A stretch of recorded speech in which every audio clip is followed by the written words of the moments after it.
July August আন্দোলনে এই আমাদের বোনেরা এই রাজু ভাস্কর্য এসে যে প্রতিবাদ জানিয়েছিল, সারা বাংলাদেশ সেদিন জাগ্রত হয়েছিল। জুলাই আগস্টে যেভাবে নারীরা রাজপথে ছিল, নারীদের অধিকার আদৌ ঠিক সেভাবে রাজপথে থাকবে, আমি সেই প্রত্যাশা ব্যক্ত করছি। আমি প্রথমেই আমার এই সম্মুখে উপস্থিত ছাত্রদল কেন্দ্রীয় সংসদের, ঢাকা বিশ্ববিদ্যালয়ের এবং বিভিন্ন শিক্ষা প্রতিষ্ঠানের নির্যাতিত ছাত্রদলের নেত্রীদের, যারা দীর্ঘ ফেসিবাদের বিরুদ্ধে 15.5 বছরে রাজপথে অকুতোভয় চিত্তে লড়াই করেছে, সংগ্রাম করেছে। আমি তাদের সেই দিনের যে ত্যাগ স্বীকার করেছে, অত্যাচার নির্যাতন সহ্য করেছে, মামলা হামলার শিকার হয়েছে, তাদের সবাইকে আজকের এই আন্তর্জাতিক নারী দিবসে আমি তাদের সেই অবদানকে কৃতজ্ঞভাবে স্মরণ করছি। ছাত্রদল তাদের অবদানকে কৃতজ্ঞভাবে স্মরণ রাখবে। এবং সেই সাথে আমি 1971 সালে মহান মুক্তিযুদ্ধে নারীদের অবদান এবং সর্বশেষ এই জুলাই আগস্ট আন্দোলনে, বিশেষ করে ঢাকা বিশ্ববিদ্যালয়ে সকলের মনে থাকার কথা, সেই আন্দোলনের একটি অন্তিম মুহূর্তে যেদিন ছাত্রলীগ এই ঢাকা বিশ্ববিদ্যালয়ে নৃশংস হামলা চালিয়েছিল সাধারণ শিক্ষার্থীদের উপর, সেদিন আমাদের বোনেরা, এই সাধারণ শিক্ষার্থীরা, এই রুকে হল, শামসুন্নাহর হল সহ এই আমাদের বোনেরা এই রাজু ভাস্কর্য এসে যে প্রতিবাদ জানিয়েছিল, সারা বাংলাদেশ সেদিন জাগ্রত হয়েছিল। এবং সত্যিকার অর্থে সেদিন জুলাই আগস্ট আন্দোলন প্রাণ ফিরে পেয়েছিল। শিয়া বাটার ও ভিটামিন ই সমৃদ্ধ lily glam beauty soap. Lily, always beautiful. আমরা তাদের ধন্যবাদ জানাচ্ছি।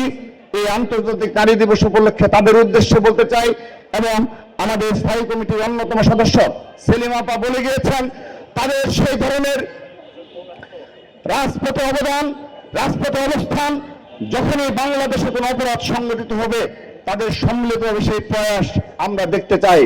এবং বাংলাদেশে নারীর অধিকার প্রশ্নে জুলাই আগস্টে যেভাবে নারীরা রাজপথে ছিল, নারীদের অধিকার আদৌ ঠিক সেভাবে রাজপথে থাকবে, আমি সেই প্রত্যাশা ব্যক্ত করছি।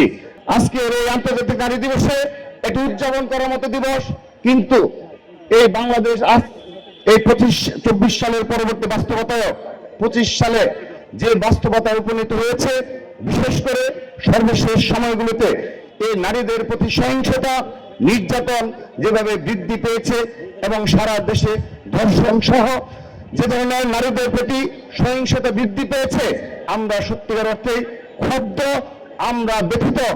এবং সর্বশেষ এই মাগুরায় 8 বছর বয়সী যে শিশুকে অমানবিক পর্যায়ে ধর্ষণ করা হয়েছে, আমরা আমাদের হৃদয়ে রক্ত বেরোনো হয়েছে। আমরা শুধু স্পষ্টভাবে বলতে চাই, দৃষ্টান্তমূলক শাস্তি নিশ্চিত করতে হবে। শুধু নিশ্চিত করলে শেষ হবে না, বাংলাদেশে আর কখনো এই ধরনের জন্য কোনো অপরাধ কোথাও সংগঠিত না হয়, সেই ব্যবস্থা, সেই আইন অবশ্যই জাতীয় সংসদে পাশ করতে হবে। আমরা মিডিয়ার চক্ষুর আলো অন্তরালে থেকে যাচ্ছে, যেগুলো আমরা ভিডিও কিংবা অডিও কোনোভাবে আমরা পেয়ে থাকি না, এভাবে হাজার হাজার নারীরা, যেভাবে শিশুরা নির্যাতিত হচ্ছে, সে ধরনের আমরা সমাজ ব্যবস্থা কায়েম করবো ইনশাআল্লাহ। সে আমাদের জনাব তারেক রহমানের নেতৃত্বে আমরা ছাত্রদল আমরা নিশ্চয়তা দিতে পারি। আজকের এই অনুষ্ঠানে শুধু নয়, আগামীতে এই আন্তর্জাতিক নারী দিবস উপলক্ষে নয়, শুধুমাত্র নারীদের জন্য ছাত্রদল পৃথক পৃথক কর্মসূচি পালন করবে। এবং আমরা বিশ্বাস করি, দৃঢ়ভাবে বিশ্বাস করি, জনাব তারেক রহমানের নেতৃত্বে আগামীতে বাংলাদেশে নারীর প্রতি যে সহিংসতা, শিশুদের প্রতি যে সহিংসতা, তার অবসান ঘটবে ইনশাআল্লাহ। আমরা ছাত্রদল হৃদয় থেকে বিশ্বাস করি, তার যে ধরনের মনোবাসনা এবং তিনি যে ধরনের আমাদের সাথে যখনই সাক্ষাৎ হয়েছে, আমাদের সাথে যখনই স্কাইপ করার সুযোগ হয়েছে, তখনই তিনি এই নারীদের অধিকারের প্রশ্নে, সাধারণ শিক্ষার্থীদের অধিকারের প্রশ্নে তার আপোষহীন অবস্থান আমাদেরকে বারবার পুনর্ব্যক্ত করেছেন।